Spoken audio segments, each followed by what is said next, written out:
everyone. Thank you for joining tonight to our sixth session of mentorship program for job application and interview preparation with our beloved Deborah Acevedo. Can you move it to the next slide, please? Today, we also wanted to showcase our upcoming events. In case you are missing them, they are always on our website, updated as soon as we get a new date upcoming. We try to put them there, so please make sure you visit this page often so you don't miss any of the upcoming events and opportunities for our members. Next one, please. We also have the job board for anyone that still hasn't reached out to us with any questions with regards to the job board. It is now functional and ready to support any of you with their job search. We have up to 1,500 job opportunities currently available on the board, and you just need to update your resume and you will get access to all those opportunities. Next one, please. What brings us here tonight? As I mentioned, our job application and interview session with Deborah. Next one, please. I'll tell you about her. Deborah is passionate about learning and loves to chat about it. She brings to the conversation a solid academic education and international work experience. These days, she's helping Walmart Canada to offer the best learning opportunities to their associates. Also, as a mentor and career advisor, she combines her previous experience as human resources professor with her deep understanding of the Canadian job market. Her goal is to help immigrants to develop their careers and get the jobs they deserve. And without further ado, this is Deborah's LinkedIn profile. I'm sure she'll be happy to connect with everyone, and all yours, Deborah. Oh, sorry, just want to mention something before I give it to you. This session will be a bit different than others. Deborah has requested to take your questions through the content. So if you have a question, particularly during her presentation, please put it in the chat and she will take them as they come. And please be sure we will try to take all your questions. And now, yes, over to you, Deborah. Thank you. Thank you so much, Sitai. It's a pleasure to be here. Thank you, Nestor, for the invitation. I'm really excited to talk with all of you guys tonight. I hope we can bring a lot of tips and a lot of little ideas for you to succeed in your job search. Not at any point of our lives, we are all in looking for a job, even if you are very happy. I'm very happy at Walmart, but I would never let pass an opportunity without taking a look at it, because that's the reality, that's the market, that's why we are here for. I just want to make sure that we are recording the session. I don't know, Giovanni, if you can confirm that we are recording, and let's start. So our topic today is job applications and interviews. And I will start by the end. So I will start by the interviews. And why is that? So let's see the point here. The interviews are a big deal. I don't know if you had that experience, but sometimes you have a resume, you send your resume many times. Sometimes you get no answers. And then finally, you get an answer. You get the invitation for an interview. And then, well, you want that interview to go well. And sometimes that's not exactly the case. Or we leave the interview with that feeling of, I could have done better. I could have showcased myself better. I don't know what I did wrong. Or you are very confident at the end. And then suddenly you realize, oh my God, they never called me back. What did I do wrong? So that's the kind of stuff that I want to talk to you about today. So I will start.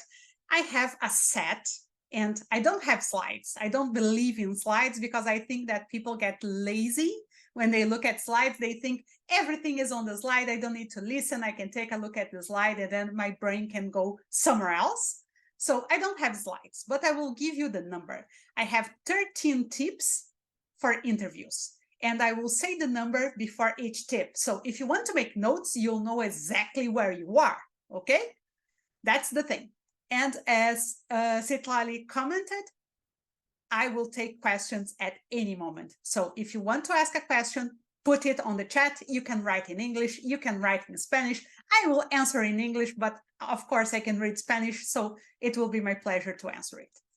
First tip for interviews, and the first tip is the most important one. So if you have a lot of things to do tonight, you can listen to this tip and then go do something else. I don't mind, but this first tip you cannot miss. This is the most important tip. And I need to start it from the beginning. Asking you, what is the purpose of the interview? When a company asks you to come to an interview, what is their purpose? Do you have an idea? Why they ask you to come to an interview? Shoot me some ideas on the chat. Just put that, a few words. Don't have to be a full phrase. Just give me a couple of words and what is the purpose? Why do they call you?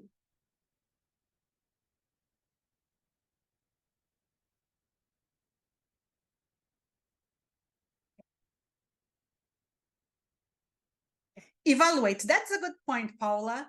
Evaluate, but evaluate against what? Fit, yes.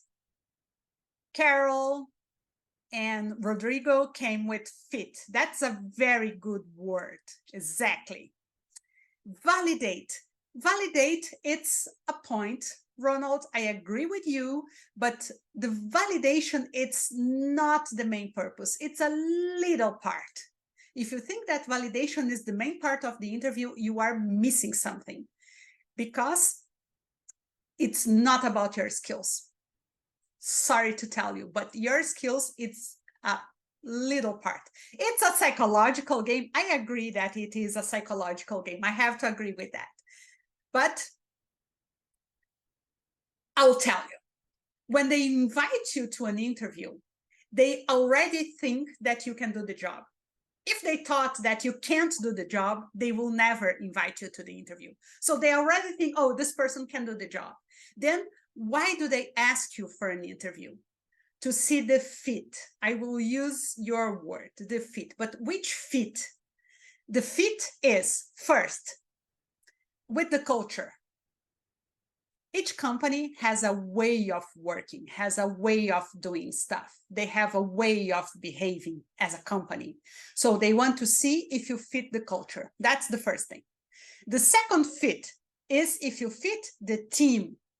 So each team has also a way of working, a way of doing things, a way of behaving, and they want to see if you would be a good fit or a bad fit to that team. That is the main part of the interview. And then after that, as a little part, is the technical skills. And basically, of course, some jobs, they will check more the technical skills than others, for sure. But basically, the technical skills, the biggest part of the technical skills, they already decided based on your resume. Okay?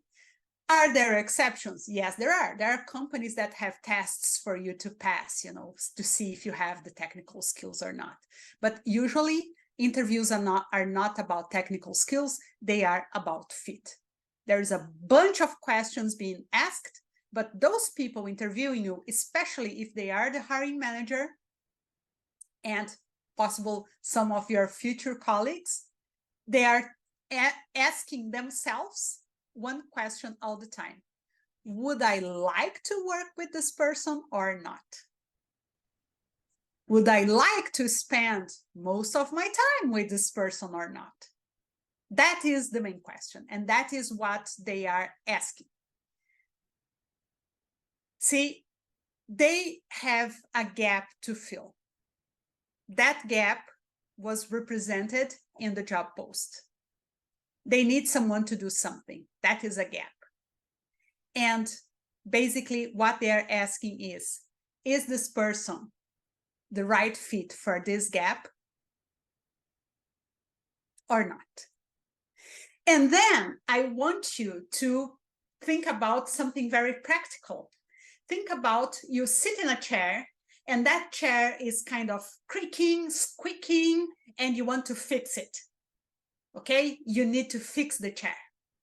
And then you go to the toolbox. You go to the toolbox to get a tool. What do? Do you go and think, oh, I need a Phillips screwdriver, 6 millimeters, and that is the perfect tool to fix this screw? Or you try to find anything that you can use on that toolbox that can help you fix that screw and tie that screw. That's the same thing that companies are doing. They could even imagine what would be the ideal candidate, but that's not what they are looking for. They are looking for someone that will fix that chair. And if you are remotely good for that position, if you remotely can fill that gap, they will get you. They will choose you. Because that's how things happen. And especially if they like you and feel that you can close that gap, then they will for sure keep you. And that's the thing that I want to give you as the tip number 1. It's not about you, it's about their problem. If you don't remember anything else from tonight, you need to remember this. An interview is never about you. It's about the company's problem. Your job during the full interview is to show them that you can fit that gap, that you can fill that gap. That's your job, because it's about their problem. They don't really want to know about you. They are asking a bunch of questions, but at the bottom line, their question is, will this person serve for what we need or not? Are they a good enough tool to help me fix the chair or not? That's it. So it's about their problem. It's not about you. Keep that in mind for anything else that I'll talk about tonight. Okay, moving along. Tip number 2, preparation. That's a kind of an easy one, right? You heard that tons of times, but I have to say it. So do your research. Use Google, LinkedIn, Glassdoor, the company's website, your contacts. If you have people that you know inside that company, ask them. What are you going to ask? What are the company values? What is important for this company? What is the culture there? What is their language? What are the words that they like to use? Those questions will help you to prepare for the interview and to speak the language, the same language that the company speaks. So that preparation is crucial. If you do your job well before the interview, you will speak in the interview as someone that already works in the company.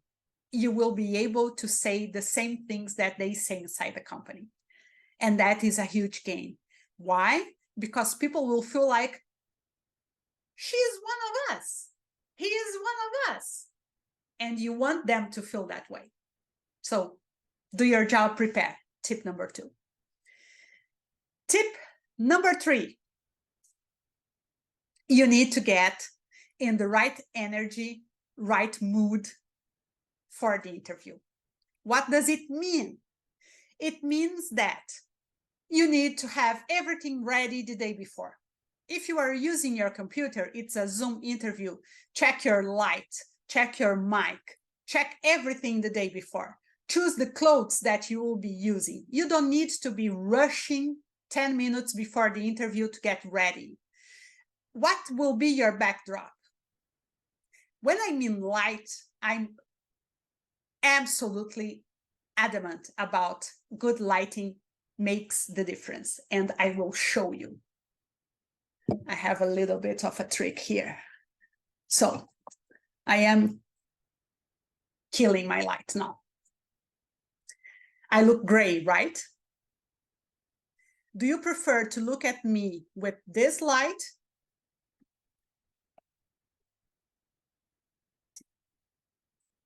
or with this light? I look more alive. I look more engaging just because I have light on my face. That's very, very small, but it has a huge psychological effect. And now I'm starting to talk about all the psychological factors in an interview that are not what you say and that are not who you are, but we can manipulate to our advantage or not. So prepare, get the right energy, the right mood, prepare your body. Okay, so now we'll be talk about the beginning of the interview. The interview is about to start. You need to have energy. I'm rubbing my hands because I want to get some heat on my body. I want to be excited. I want to be in high energy. Things that you can do. You can do jumping jacks before the interview. You can slap your face. You can move your body. You can shake. Do whatever it is, but you need your blood flowing. You cannot be like this. Now I'm sitting, leaning towards the back of my chair, and I don't have a lot of energy for the interview right now. I can speak with my regular voice, in my regular velocity, my regular speed, and this is dreadful. No one will feel engaged. No one will feel excited to be talking with me for 1 hour. Now see the difference. I'm leaning forward. And as I lean forward, I'm speaking a little bit higher. I higher my pitch and I'm speaking a little bit faster. And now whatever I say, it will feel like I'm very exciting about what I'm saying. I can talk about anything. I can talk about changing diapers. If I speak in this tone of voice, people will think, oh, she's so excited about changing diapers. Yeah, dirty, sticky diapers. They are amazing. They are very technical. You can perfect the way of changing diapers. And you can say anything in this tone of voice that people will think you are excited. Why do you need that? You need that because at the beginning of the interview, you want to give people the sensation that you are excited about meeting them and about that job. I'll tell you a brief story about one person that I coached. So he had a bunch of interviews. He was looking for a job as an HR partner, and he never went. Interviews were his barrier. He never went further down the road than the interviews. And then we had one session where we were preparing him for the interview. And I realized the problem was not what he was saying, it's how he was saying, because he was this person very quiet and very calm. And he would speak like this and rock himself in the chair while he was talking. And that was awful. And then we did some kind of theater and we prepared him to speak like this and to lean forward and to engage with people and to look into the camera. And surprise, surprise, his first interview, he was hired. And now 1 year later, I think a couple of months ago, he reached out to see if I could be his one of the contacts that you provide, one of the references that you provide for a new company, because he was going for a new company, a bigger job, a better job. So yeah, he's progressing his career. And when I did the interview as a reference for him, I spoke a little bit about, oh, sometimes he's a little shy and not very engaging. And the person told me, no. In the interview, he was great. He's so funny and outgoing. And I was, oh, that's great. He's progressing. I'm so happy for him. Because that's it. He learned that putting yourself like that, people will feel engaged, especially here in Canada, when very few people are like that. If you do that, people will remember you. They will feel like, oh my God, I would love to work with that person. Such a good energy. Such a bubbly person, such a nice energy. They will like that and they will want to be near you. So move your body, get the right energy, drink some water, have water near you. But basically, tip number 3 is get in the right energy and the right mood. You need that, especially at the beginning of the interview. You can leave that die after a few minutes, okay? But in the beginning, you need, and this is the tip number 4 that is related to tip number 3. Voice, posture, expression. 3 things: voice, posture, expression. So your voice, as I mentioned, in the beginning, really, really excited. How we make excited voice? We speak faster and we speak with a higher pitch. During the interview, for the serious questions, you can go back. You can go down. If I lower my pitch a little bit, instantly, I'm speaking in a very serious tone now, just because I dropped the pitch, right? And it's serious. I'm still smiling, but just because I dropped the pitch, it sounds very grave and very important. So you can use this tone for the serious questions. Voice is the one. Second one, posture. Try to lean forward. If you do this, you lean back, you seem detached. Lean forward. It will help you in keeping the energy, and you will show more interest in the interview. If you're in person, if you're doing the interview in person, same thing, lean forward. Third thing, expression. Expression, what I mean by expression, face expression. Especially if you are someone that has a more relaxed expression. Sometimes we have resting bitch face. You know, resting bitch face, like I'm not annoyed, but if I relax, I'm like, seems like I'm bored or I'm mad or something. So train your facial expression. You don't have to be smiling all the time like I am. I am crazy because I smile all the time, but you don't have to be like that. But train your expression. Which expression you want to show people? You want to be inviting, or you want to be someone that is not so nice to connect with? Try that. Okay, tip number 4 is voice, posture, expression. Got it? Let's go. Oh, I have one last phrase. If you are happy for having the interview, show it. Don't be ashamed to show that you are happy. Tell people, I'm so glad that you invite me for this interview. I really appreciate this opportunity to connect with this company. I was waiting for it. It's such a nice opportunity. Thank you so much for having me. Tell them, not a problem to show that you are excited. Tip number 5, the icebreaker. Okay, beginning of the interview, there will be some kind of icebreaker. They will comment on the weather, on transportation, on something that is really innocuous. Do the same. Just comment. The content doesn't matter. It doesn't matter if you like the weather, if you don't like the weather. It's just innocuous conversation. So say something, that's it. Don't mull it over, okay? Don't suffer for icebreaker conversation. Go to the next point. And the next point will be the tell me about yourself. That is our 6th point here. Tell me about yourself. Okay, how do we answer tell me about yourself during interviews? There is a formula for that. Pay attention here. I will give you the formula. You will prepare a 60 to 90 seconds elevator pitch. And this elevator pitch is about the job.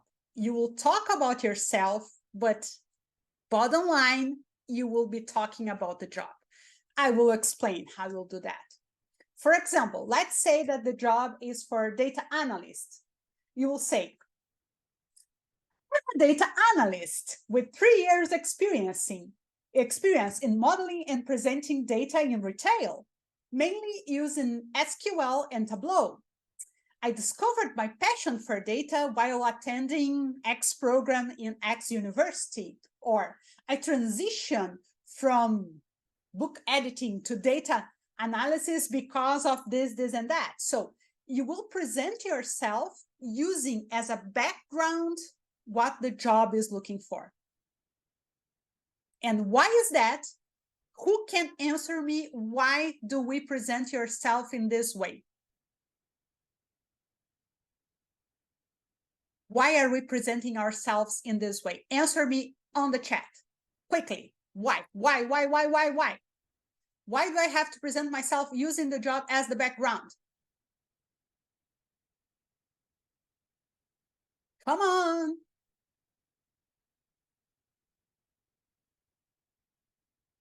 Exactly. To show that you are good to fix their problem, to show that you fill the gap, because it's not about you, it's about their problem. So we talk about their problem, not about us. Even talking about us, we are talking about their problem. Okay? So that's it. We keep their problem as a background for everything that we say. Great.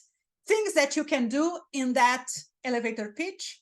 If you did your homework before and you know, for example, the values of the company, you can insert a couple of those values in your elevator pitch.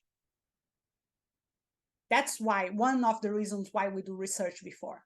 So let's say you are applying to work at Walmart, where I work. Things that I would bring to an interview at Walmart. Integrity, big value at the company. Focus on the customer, big value of the company. I would bring that to my pitch. I was working a couple of weeks ago with a lady that is applying for a job in a biotech company. And she found some things on her past that were aligned with the company. And I told her, bring that story to your presentation. Bring that story to your pitch, because it's relevant. It's a link. So any link that you can create with the company or with the job, you will put in your 60 to 90 seconds. Train that. Do that speech 5 times, 10 times. Why do we do that? First of all, it's the beginning of the interview. You want to give a good impression. You want to give the right energy, the right delivery. Second, it's the beginning of the interview. You probably will be a little bit nervous. So if you rehearse that before, it will be easier for you to deliver. So don't try to improvise. Have that, know that, and just say at the beginning of the interview. That will take a big chunk out of the way, and then you'll be more relaxed for the remaining of the interview. Okay? So tip number 6, how to answer the tell me about yourself. Tip number 7, the behavioral questions. The behavioral questions are everything that looks like, tell me about a situation where you, etc. What was a time when you did something the most? Or anything that is related to your past, to your experiences. Or it can also be related to the future. So what would you do if in a situation like X, how would you react? So any questions that ask how you reacted in the past or how would you react in the future if that happened are behavioral questions. All behavioral questions are answered the same way. The same way. There is just one way to answer those questions, and that way is the STAR technique. So STAR technique, I hope everybody knows about it. STAR, situation, task, actions, results. I'll go straight to it. How are you preparing? You will prepare, and this you can do even if you don't have any interview coming up. you can leave this ready. Get a little notebook, okay? Little notebook. I have a notebook here. Go and write down 5 to 10 stories from your life. Think about big stories, big accomplishments, situations that you had to overcome, big negotiations that you did, big situations on where you had to solve a conflict or where things were going south and you have to save the situation. Every big story that you have, you will write down in bullet points. Why? Because writing down in bullet points, you can edit any detail that is not relevant, take out of it. When we tell our stories, we tend to put much more detail than what is needed. So you edit everything that is not needed out. How you will do that? For the situation, you need 1 or 2 phrases. It's just the context. When I was working in company X, when I was doing project Y, that's enough context. You don't have to give all the details of the context. It's 1, 2 phrases top for the situation.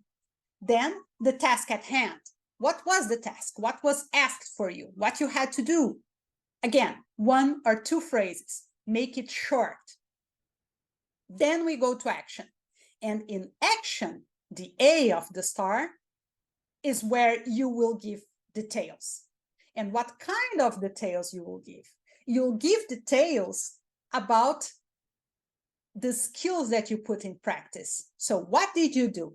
Did you communicate, mobilize the team, negotiated, you resolved something, you prioritized, you engage others, you managed a difficult situation, you negotiate something? Whatever it was, you will showcase your actions to deal with that situation and that task. So you'll talk about your actions. Again, don't need to give extra details, okay? Think about the main words. Every little detail doesn't matter because they don't know the situation, they don't know the company, they don't know the project. So talk about the big chunks, the big words. Think about the verbs, things that you really did. Talk about those. And then to wrap up, you'll talk about the results. Be brief again. What did you gain? Is there any measure of the results? Talk about that measure. It was an increase of something, reduction of something. Give them a number if you can. And that's it. The full story should fit 90 seconds, not more than that. How do we make a story fit 90 seconds? We rehearse. So get your bullet points, edit any details that are not needed, have your bullet points ready. If you write down 5 to 10 situations, you will probably be able to answer any behavioral questions because one of your stories will fit the situation that you need to address. And this we can have like in our sleeves for the time to come, you know? Try to think about a situation where you negotiated something, a conflict that you solved, sometime when things didn't go the way were planned and you have to work around that. Remember to include how you solved that at the end. So they can ask you, oh, tell me a situation where you failed, for example. You can think about anything that went south and tell that story, but include in the end what you did to change that situation, how you save that situation at the end. That's a very nice bow to put at the end of the story. A story about leading people, how you lead people, how you manage people. So all that, prepare your repertoire of stories and get those ready. You will be using them a lot. You can use them in networking events even, you know? You met someone new, instead of just talking boring stuff about what you do, what is your role in a company, you can tell a story. You can tell one of your 10 stories and people will remember you because of that story. So it's a good tool to have at hand. And even if people ask you hypothetical situations, what you do in that situation, or if something like this happened, you can start saying, well, I think I would act similar to what happened, and then you tell one of your stories. And that is better because instead of talking about hypothetical actions, you will use one story that really happened to say, what would you do in that hypothetical situation? It's stronger that way. So it's best. That is tip number 7. Tip number 8, technical questions. So technical questions, the most important thing is you have to adjust your answer to the audience. If you have someone that is really technical, let's say you are in IT and you are discussing something that is really, really technical with someone in the interview that also knows that really, really technical stuff, answer in that really technical level. If you are talking with someone from HR, don't go there.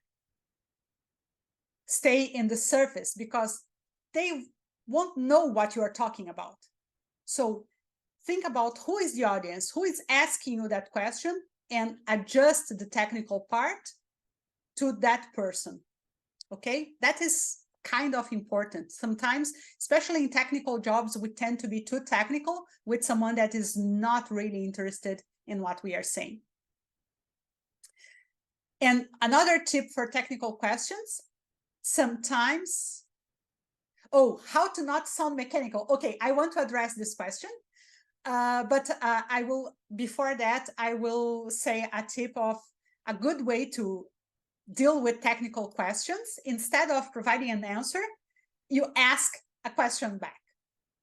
So let's say someone asks you, would you use SQL or a Tableau to present data for something? I'm making this up. I know nothing about data analysis, okay? So please forgive me if I'm saying something absurd. I'm just making this up. You can ask questions back like, are we talking a presentation for management for they to take decisions? Are we sharing this with the broad company? Because based on that, I would choose this tool or that tool. This tool would help more with this. That tool would help more with that. So if you ask back a question that is very focused on what they were asking, and you show that you not only understand, but you can see the big picture of what they are asking, it's the best way to answer a technical question. Just don't give them the simple answer. Show that you can think more about what they are thinking. How to not sound mechanical or robotic after rehearsing many, many times? Great question. You put your spin. You will not know it by heart. You need to know the bullet points. That's why I didn't told you to write a paragraph. You will never write a paragraph. You'll write bullet points. The bullet points will help you to know exactly the points that you want to hit, but then you will speak. And when you speak, you are not robotical. I have the points that I'm telling you right here on my side, on my second screen. And I hope I'm not sounding robotic because I'm going to the points again and again and again. I don't remember the numbers. Do you think I remember the numbers? No, I don't. I have to take a look to see which number I am in. But I'm using those bullet points to give you the information that I want because I know what is there. So I can say to you what I think is important about that. And that's also my way to take care of the time because I always go over time. It's my problem. That's my difficulty. I speak too much. Moving along, technical questions. So you can rehearse and you can still be natural. You can still be engaging. Tip number 9. If someone asks you your areas of improvement or something that you want to improve in yourself, you know, the points that you struggle with or whatever, they can use the phrase that they want. How do you answer that? Never do the humble brag. Never say something, oh, I'm too focused. I'm so perfectionist, or I'm a workaholic. Don't say that kind of stuff. That sounds fake and funny. Say something that is real, that is a real struggle but do it in the sandwich way. What is the sandwich way? You will say the thing that you are struggling with, first presenting the good aspect of that. Then you talk about why that is also bad. And you finalize saying what you are doing to help yourself solve that problem. I'll give you my example. So the thing that I struggle with the most is that, especially in situations that are urgent or crisis, I tend to be very objective, find a solution and go to the solution without really addressing everybody else impacted by that problem. Sometimes I don't stop to hear people because I think we need to start solving the problem right away. And that helps me to be good in crisis situations, but at the same time, some people will feel very bad because they will feel that I'm walking over them. So to deal with this, I try to pace myself. And when I see myself in a situation that we need to find a solution right away, I try to wait and let people speak. And just after at least half of the people in the room spoke, I will give my idea. That way I can pace myself, I can give space for the others to speak and try to control my anxiety in jumping into the solution right away. That is under 60 seconds, is sandwich way, and it's a nice answer. No one will say that's funny, you know? And that's an example. Do with your thing, whatever is your thing, but do that way. What is good about that? What is bad about that? What you are doing to overcome. Tip number 10. Question. Why should we hire you? Why do you want to work here? Whatever is the question, the answer is the same. So even if they ask you, oh, why do you want to work here? Or if they ask you, why should I hire you? The answer is the same. And this is another question that you need to prepare in advance. So you write down your points for that question. How do you do that? You try to weave together, like knit together, your story and the company's story and the role. Like plait a braid. What are the linking points? What are the real reasons? Think about that. Think deeply about that. It's about the culture of the company. It's about the size of the company, the opportunities that you'll have there. What are the reasons? Find good reasons. Use the language that the company uses. Use the values and prepare your answer. You know that question will come. So prepare in advance. Don't try to wing it. Prepare it. Think deeply about that. If you can find 3 points in common that you can say why I would like to work here, that's the good thing. I'll tell you something about myself. Like 2 weeks ago, I was preparing for a big project that we are launching at Walmart right now. I'm launching training that is impacting more or less 80,000 people. So it's a big project. And we were discussing a few of the examples. And my boss told me, oh, I remember in your interview, you told me that at Walmart, you would have an impact on more people that you could have during 20 years working as a professor. That simple piece of information that I gave him on why I would like to work at Walmart, he could remember 2.5 years later. In a situation completely different. We were not talking about hiring anyone. We were just talking about the project. And he remembered that. Why? Because that was honest, genuine, and a good reason. So give good reasons. Find your good reasons. You know, don't find bland reasons. You don't want to be vanilla. You want to give good reasons. Tip number 11. What are your expectations in terms of salary? Or what are your expectations in terms of compensation? Whatever. How do you answer that? Surprise, surprise, I will tell you to prepare in advance. How do you prepare? You research Glassdoor. Look for the same job title in the same region. So, for example, data analyst in Toronto. you will see a range. You will answer without that range. And you will say something like this. I saw in Glassdoor that data analysts in Toronto are making something between 70 and 100,000 a year. Is the company's offer, and you can say the name of the company, is Walmart's offer inside that range? See, I answered the question, but I sent them a question back. I'm not saying that I want that number. I'm saying I did my research. I saw that is the range. I want to know if your offer is inside that range. Then they can say, yes, it is. And you'll say, I'm fine. On that range, I'm good. Or if they say, no, we are not in that range, it's a little bit lower, then you can decide if that is okay for you or not. You can tell them, well, I'm sorry, but that would be too low for me. And you can just be honest, because if you don't want to work for a lower number, be honest.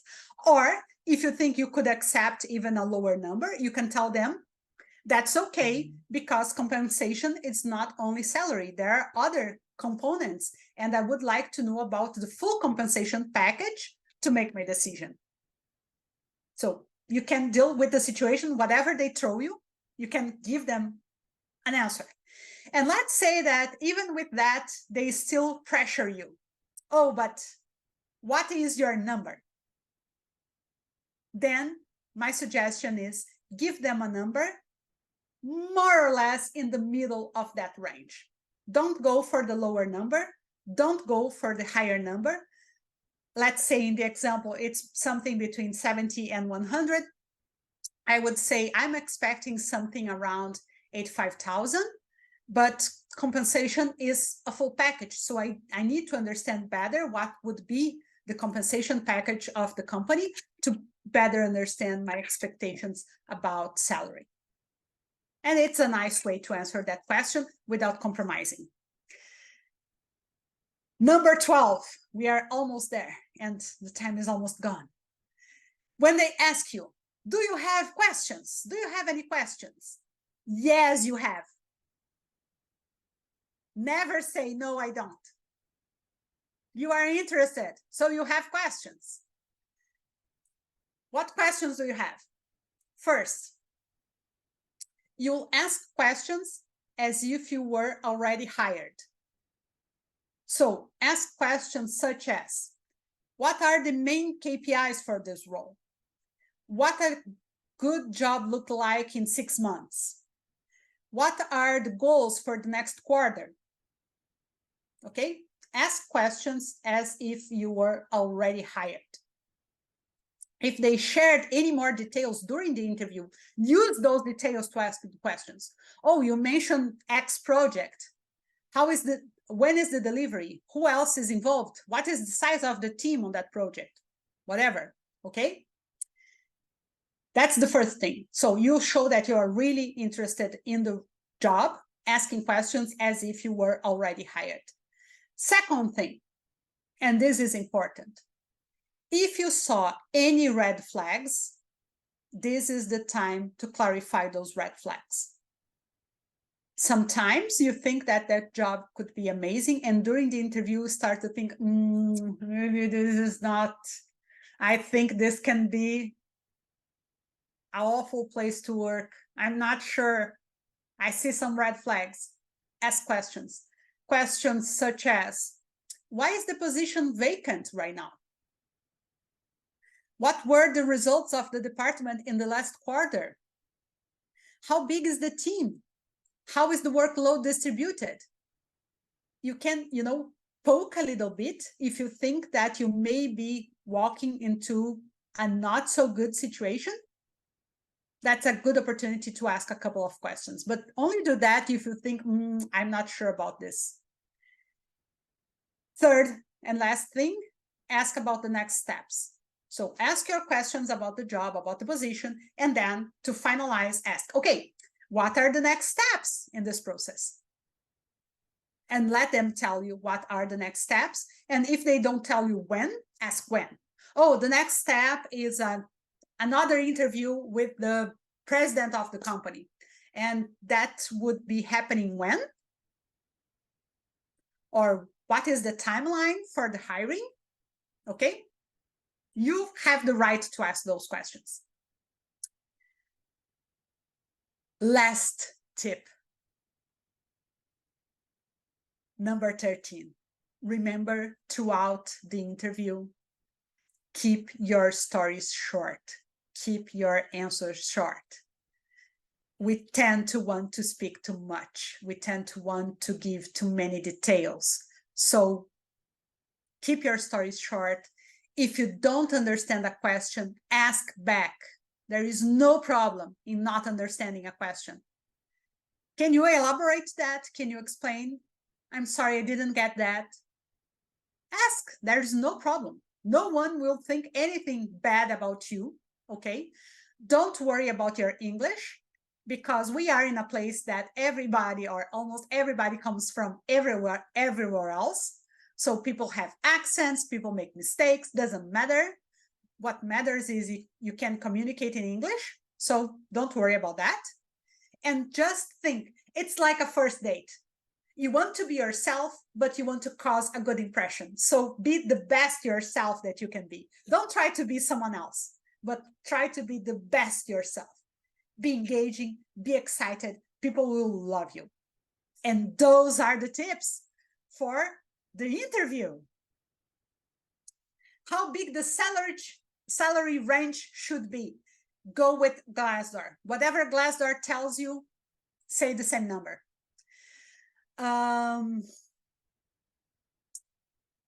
When I give a range X and Y, I always put the salary, I will jump as X, so everything else is extra winning. Company will typically will offer you the media. Yeah, exactly. Company will typically offer you the average, and you can say the average. When you say what you are expecting, say the average, because if you say the average, probably they will give you a little bit extra. So usually with X and Y, I will never say that my expectation is X. I will just always go a little bit higher. If you don't want to go to the middle, just go a little bit higher, because you'll get a little bit more. Okay, those were the tips for the interview. And we are out of time, so I don't have time to talk about screening interviews. Sorry to interrupt you, Deborah. I don't know if you can do a quicker version, so we still touch on that topic. Otherwise, we will not touch with any other speaker. Sure. I will be mindful of everyone's time. We are recording this, so if you need to leave, by all means. And Deborah, we will abuse of your collaboration tonight. But if you can just stick around and still talk about the other topic, and we will try to more, but I will try to keep it under 10 minutes. That's my commitment with all of you that are here. I will keep my last two topics in under 10 minutes. Amazing. Thank you so much. No, thank you. And thank you for putting up with me, because I speak too much. So screening interviews. Screening interviews are those first interviews that people usually call you, and usually is the HR person calling you about that. It's never a technical interview, or almost never a technical interview. It's basically someone from HR checking if your resume is real. That's what they are doing. So they have a checklist, and they want to make sure that you check all those points in the checklist. So be brief. Usually they will put 10 to 15 minutes tops, and they want short versions. So go for yes. For example, do you have experience with Camtasia? Yes, I did. Yes, I have. I worked with that software for 2 years. That's the full answer. It's 5 seconds, 10 seconds, don't need to elaborate. If they need you to elaborate, they will ask. So be brief. Make their lives easier. They are also checking if you can communicate in English. So that's it. You can communicate in English. So don't worry about that. And don't be offended by questions about things that are already in your resume, because probably they never read it. Most people never read your resume. You write those 2 pages, people read the first 1/3, and that's it. So just answer the questions, be objective, be brief. Interviews recorded in video. Sometimes you have like 5 or 10 questions and you have to record yourself answering those questions. My suggestion, have your annotations, all the preparation that you did, have it around you, because video are tough. So if you have your points around you, your bullet points, you can resource to your points if needed. And when the question appears, you don't have to start answering right away. If you need to collect your thoughts for 10 seconds, do it. Okay? So video interview, sometimes the question pops and it starts recording.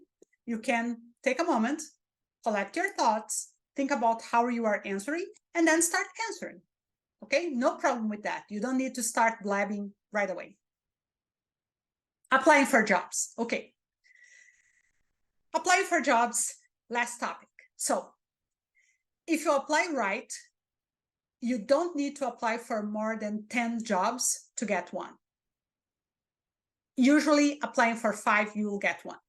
Sometimes applying for 1, you'll get one. But I would say, please add me on LinkedIn. Everybody add me on LinkedIn.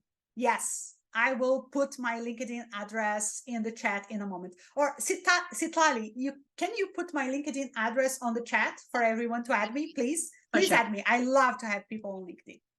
So apply for fewer jobs, but apply right. What you need to do, you need to find the right company, the right fit, the right role, and network, network, network, network, network. You had a session about networking, so I will not talk about network, but remember, network.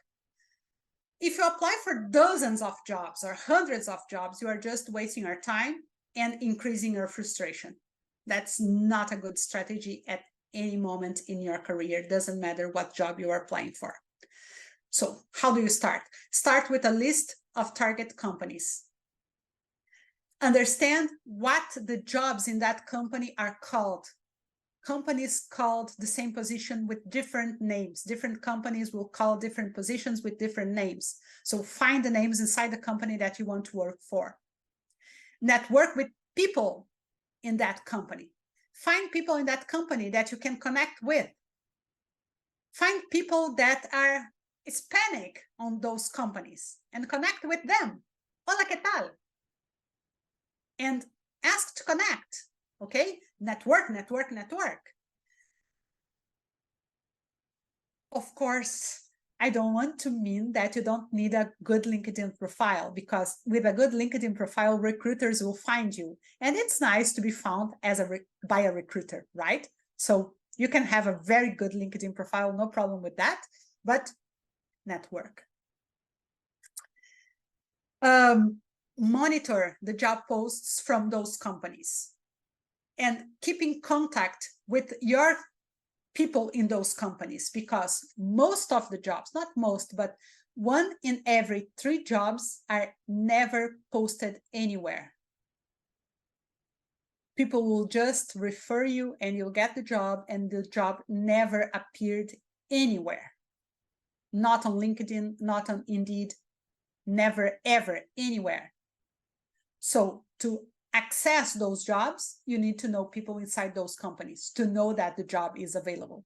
And people will tell you, oh, apply through the company site, through the company website.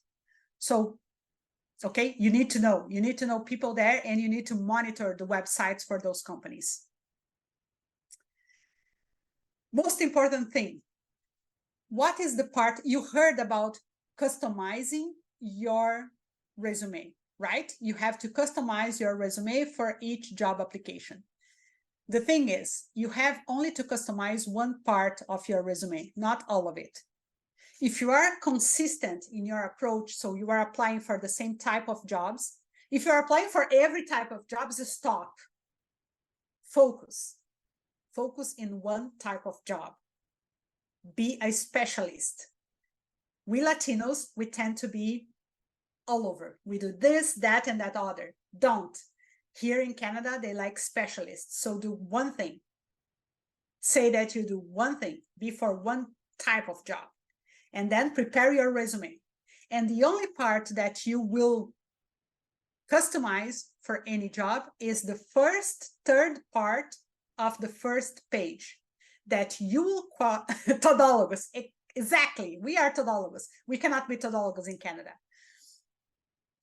The first part of your resume you will call summary of qualifications. You will have bullet points under that. You'll have 6, 7, 8 bullet points under that. And your bullet points under that title, summary of qualifications, will be your answer to the job post. So if the job post says, oh, I'm looking for a data analyst with 10 years of experience, blah, blah, blah, blah, blah, first bullet point, 10 years of experience, data analyst working with this, this, and that. And they also said, oh, needs to know SQL, Tableau, and Python. Bullet point, SQL, Tableau, Python, okay? Why is that? Because the recruiter that will look at your resume, or that even more frequently will look at your data in an ATS system, it will never be your resume like the piece of paper that you prepared very nicely. They will look at your resume for 6 to 8 seconds, no longer than that. So you need to convey that information right in the beginning, okay? Answer the job post there, and then you have your experience and everything else. No, it's not true that it's max 1 page. If you have very little experience, let's say you've worked for 3 years or less so far, 1 page. Exactly. No hiring manager wants to be hiring in 6 months. Exactly, precisely. So I need to read the question here. Do you recommend eliminating studies that are not relevant? For example, for an entry-level position, do not include master's degree or doctorate degrees in the resume. I have to address that question because I heard that a lot when I just arrived in Canada. And I will tell you this, and this is based on my experience. When I was trying to look for entry-level jobs, I have a PhD.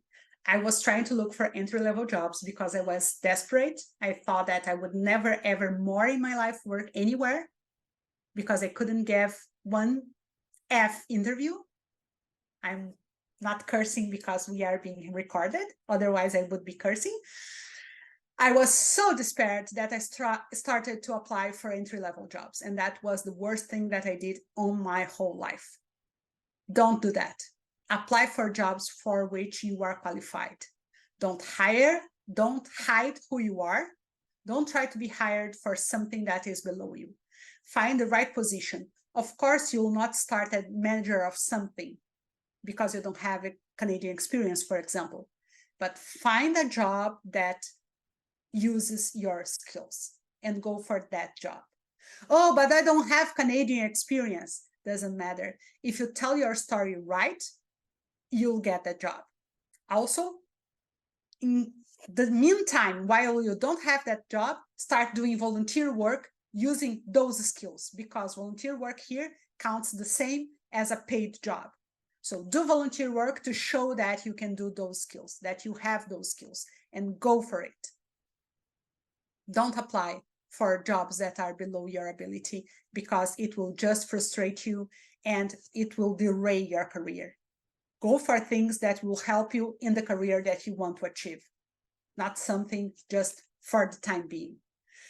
Of course, if you have to eat and you need money this month, do something. Go to work for Tim Hortons, but start applying for jobs that you really want. You are working at Tim Hortons and applying for jobs that you really, really want. That's the thing. And only write a cover letter if it is obligatory. Otherwise, no one will read it. So don't spend time writing cover letters just in case. No one reads them. If it is obligatory, then write one. Don't be formal. Don't be perfunctory. Don't go like, please accept my application for the role of... Don't do that. Just explain straightforward why you are a great person for that job, in case someone reads it. but only do that if they really obligate you to do that. Otherwise, you are just wasting our time. Okay, 7:10. I did it.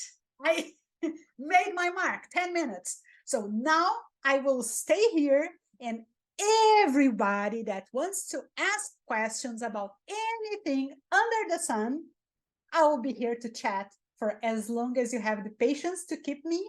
But everybody else, the session is officially finished. I will circle back to Citlali, and then I will hang back here to talk with everybody else after Citlali finishes the formal part of the meeting. Thank you, Deborah. I don't know if, because I am almost 100% sure that we answered all the questions in the chat. I just want to give the opportunity to any of the questions that was already put there. If we didn't get to that, please put them again so we can see them and answer them right away before you jump out.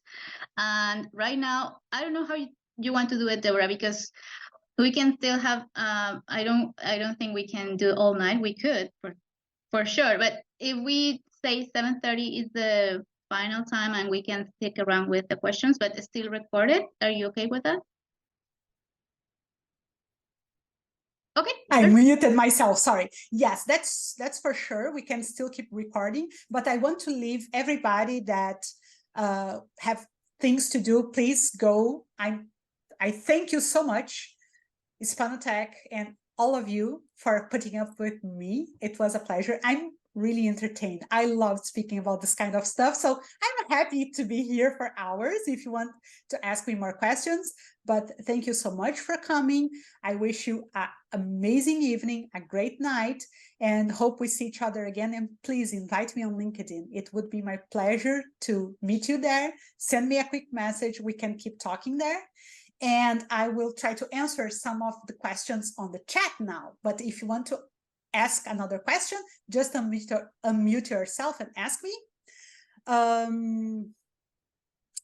Organizations or NGOs where we can practice interviews.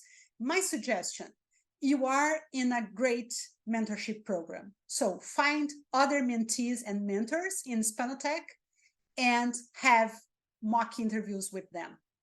Ask your network, because sometimes what happens in NGOs is that people, again, I will tell you about my experience. When I went to NGOs back in the day, I was living in Toronto. So I went to all the NGOs for newcomers in Toronto. I knew all of them. I participated in all the programs. And those were the ones pushing me to do entry-level jobs. They are not prepared to deal with people with higher education. They are not prepared to deal with professionals with a good background story. So use people that has similar backgrounds from what you have.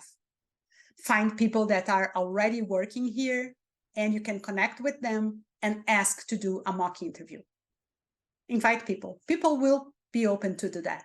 Even if they don't do a 1 hour interview with you, if they do a couple of questions with you and you do that with 5 different people, you will be training for interviews. So do that, invite people. That's my suggestion regarding that. See, Paula is already offering her help. She works in one of the big banks, so amazing.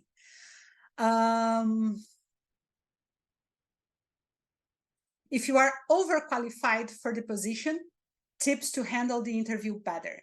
If you are too much overqualified for the position, don't go to that position. But if you are a little bit overqualified to the position, make sure that you have a good reason why you are applying for that position.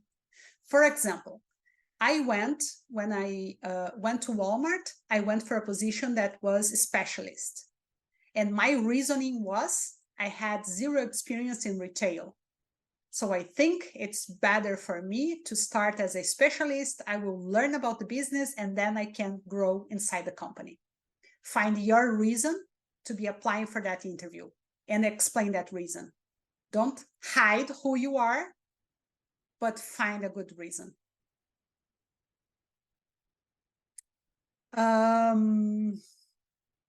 Let me see.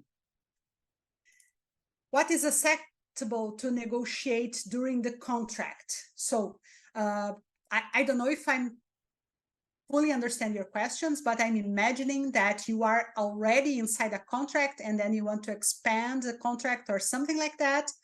Rafael, if you want to correct me, please do. But basically, you can negotiate anything. You need to understand the company. So let's say some companies, the big companies, usually they have very strict salary policies. Like you can only jump one level up. You can only jump 2 brackets of compensation, whatever.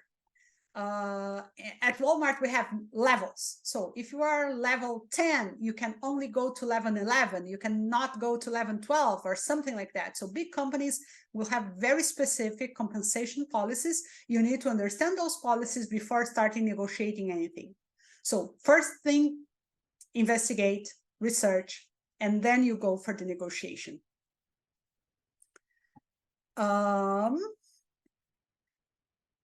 Benefit salaries, days off per year, again, research. So some companies have very strict rules, others not. If you have good networking inside the company, do that, do understand beforehand. Some companies will not give you area for negotiations, other will. In general, the smaller the company, the more you can negotiate. The bigger the company, the less you can negotiate. So try to understand before, otherwise you will just spending energy in something that you'll never get. So try to understand that beforehand. That is my best tip. Or if you cannot find that information, just go tentative. Well, it would be good for me to have a few more time off per year because I travel back to my country to visit my family. Is that possible? What are the policies inside the company? And be honest, ask the question instead of, supposing that you can push for something more. Canada is very different from the United States. At the US, it's much more open for negotiation. Here, it's not so much, especially in big companies. There is not much room for negotiation.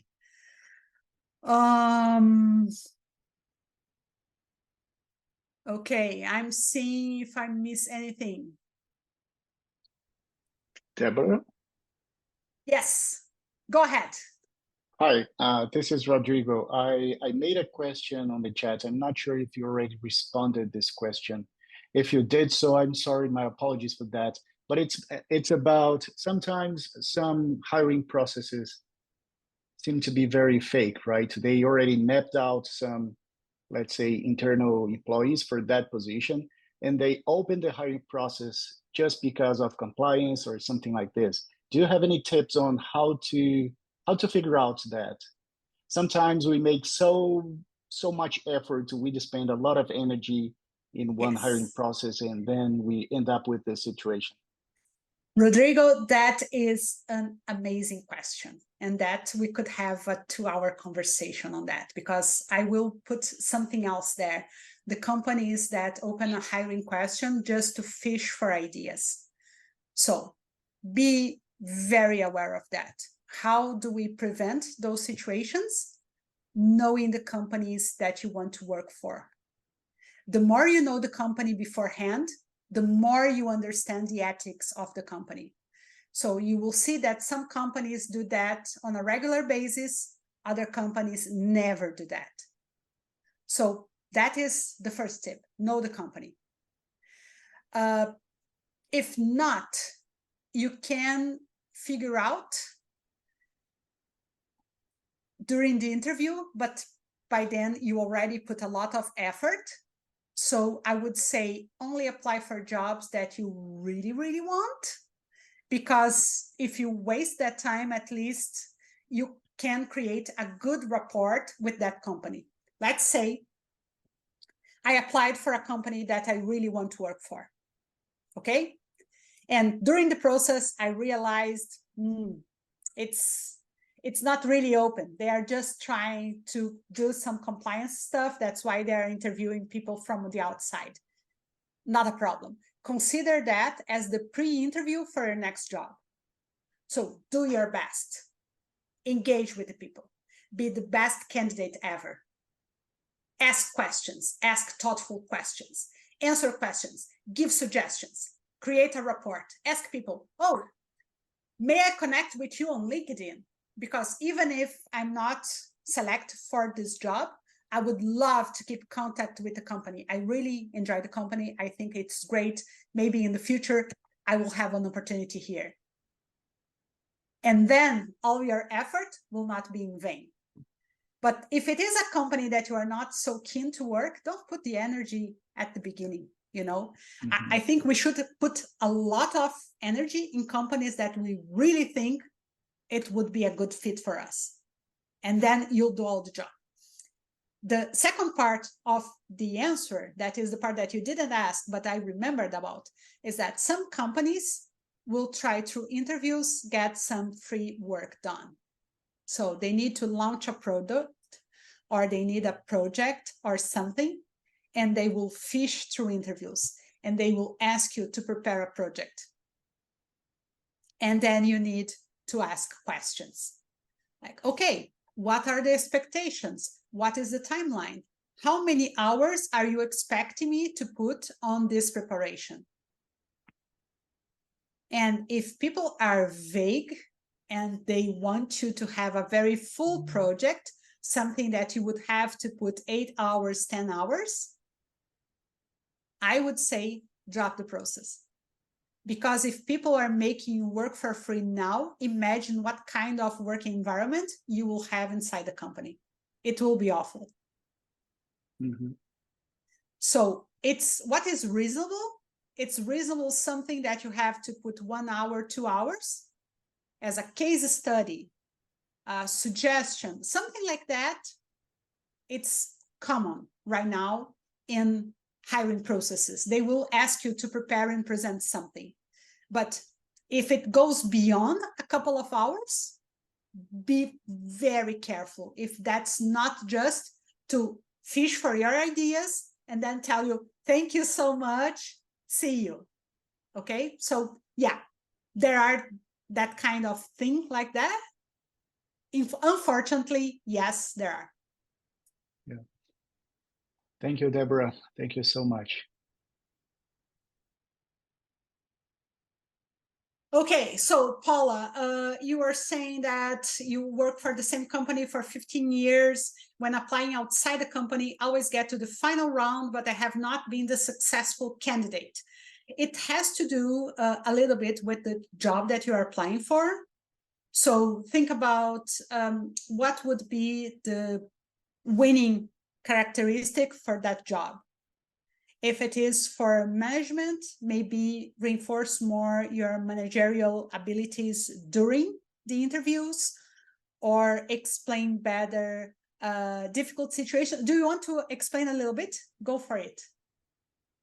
Yeah, so basically I've been working for a bank for the last 15 years and I've done different projects, different roles, work in different areas, and I've been wanting to change industries.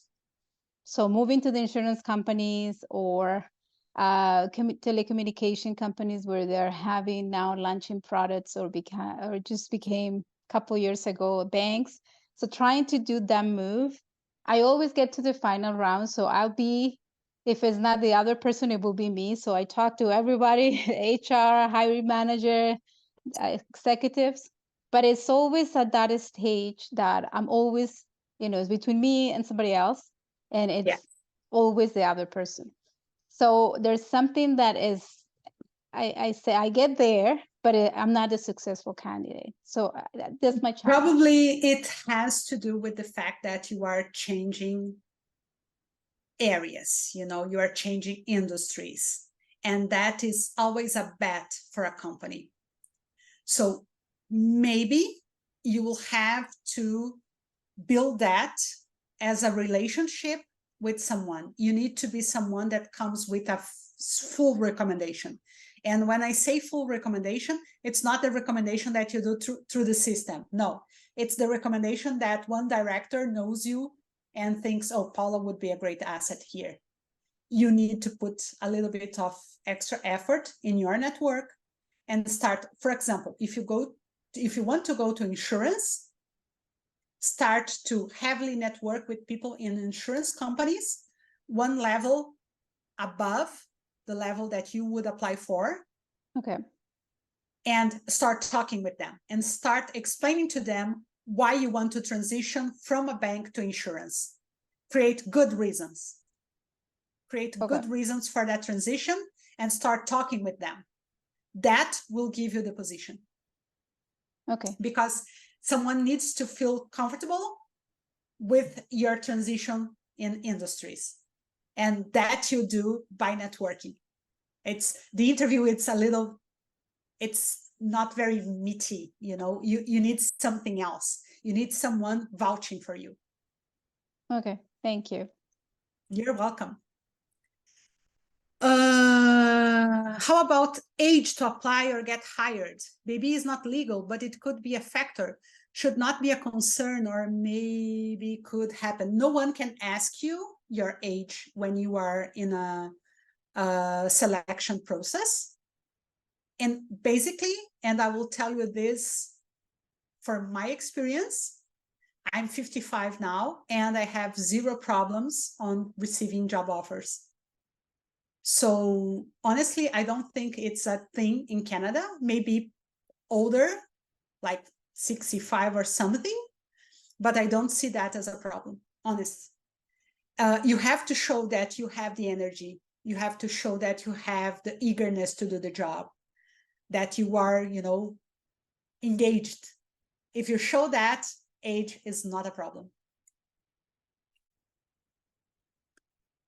Okay, now I don't know if I missed something or not. Who can help me? Is there any questions that I didn't answer?